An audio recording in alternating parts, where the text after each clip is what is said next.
Welcome back to Gun and Shot TV, and I've gotten a lot of subscribers recently, so greetings to y'all, and thanks for checking out the channel. Today I was going to talk about an exciting American pistol. I say American and I'm kind of joking around. This is actually a really shitty pistol. Back in the 1870s, there was the same patriotic movement as we had during the American Bicentennial. And if you notice, like Ruger and a bunch of companies were stamping guns made during the Bicentennial and stuff like that. So certain American industries like guns, you tend to get a little bit of patriotic marketing when you go through those centennials. So this gun is actually interesting, and that it is a Liberty brand 7-shot 22 short Derringer. And I'll zoom in a little bit so I can give you a little finer detail on what it is and how it works, and show you, what's interesting about it. So we're zoomed in a little bit more, and I'll probably throw up a still so it's clear. But on the grips, there's almost a U.S. crest or shield symbol that's familiar. You'll see it. The eagle has it in front of it on some of our crests and stuff. And then there's little pictures of George Washington set in the grip. And that's the same on both sides. It's got a little round side plate here. And then it also has Liberty stamped on the barrel. It's got a somewhat functional little brass sight. No actual rear sight, so I don't know how you're supposed to sight that, seeing as it's kind of lower than the frame.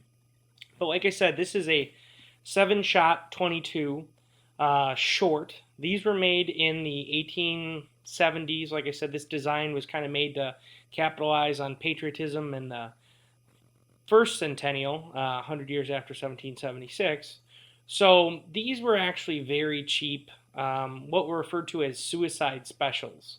They were made for $1 or $2, really cheap junk guns, just disposable, made to turn a profit. And you'll see they were jokingly referred to as suicide specials because the joke was you could use it to shoot yourself and die, and that was probably all the gun was good for. So as such, they're kind of rare to find in decent condition. Occasionally you will see one that was in a box and is in good shape, but most of them are like this and super worn. This one has what's called a saw handle, so it kind of looks like an old saw with a rubber grip. Like I said, I showed you that. It's stamped. According to what I found, there was a whole bunch of different guns of this type made, and usually with these so-called 1870s suicide specials, they didn't actually put their name on there. So this one stamped Liberty. It doesn't have a manufacturer. There were some made that were called Red Jackets or Hard Pans or Jokers or Defenders, all kinds of trade names, like, a Ruby pistol type thing where, it wasn't the same manufacturer necessarily that was making it, just whoever stamped them or whoever licensed the patent. So this one, the original patent was by G.W. Bliss. That was issued in 1878, so that's, could have been made right around there, but most likely this was made later. There was a couple different manufacturers in the 1870s to the turn of the century. Hood Firearms, Otis Smith, Norwich Falls Pistol or Norwich Lock Company. So like I said, these were made by those three companies. There could have even been other manufacturers. It's hard to track it down because they're not actually stamped with a manufacturer. Now, Sears had these in their catalog and in stock up until 1907. So it's possible this one was made after the turn of the century or sold after. It's really hard to track these down because they were so disposable that generally they got thrown away, and there's not a whole lot of information on collecting these or anything like that. So like I said, it is a 7-shot, and how you'd accomplish that is there's a little gate back here where you would put your rounds in one at a time at the half cock. 7 rounds. It's single action, so you pull it back, pull the trigger. It actually does not have the worst trigger I've ever felt. I have shot this. Accuracy is pretty abysmal. It's similar to the modern NAA mini revolvers. Obviously, those are much, much better built than this thing. How it would work to unload it is if you push in this spring detent button here, you should be able to pull out the center pin from the cylinder and push out your empties.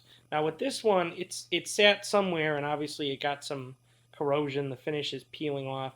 So I can't get this pin out. The gun still functions and locks up very well for, probably as good as it did when new. And like I said, I have shot it. But you're shooting 22 short, so it's not really super dangerous. You don't really have to worry about a high pressure causing it to blow out or anything like that. But it is, like I said, kind of annoying that you can't get this pin out. I've tried all kinds of stuff to get it out, and it's possible that there was some damage or something happened to it besides, just being seized in there. But an interesting little piece. I wouldn't recommend buying one unless you got it for free. In this condition, this is maybe a $10 or $20 gun if someone were to sell it. Now, I have seen ones that were new in the box. It might sell for somewhere around $100 max, unless, it was someone famous's pistol or it was used to try and assassinate someone famous. I don't see these really having any collector value. Not really even any shooter value. They're pretty junky.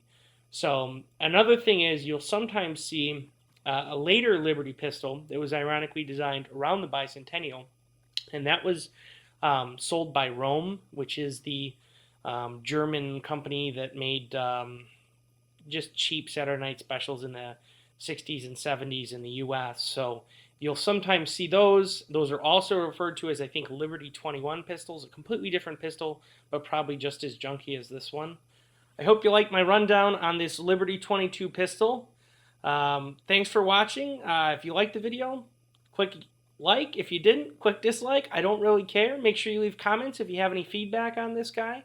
And for Gun&ShotTV, this is Chris saying thanks for watching. Have a great day.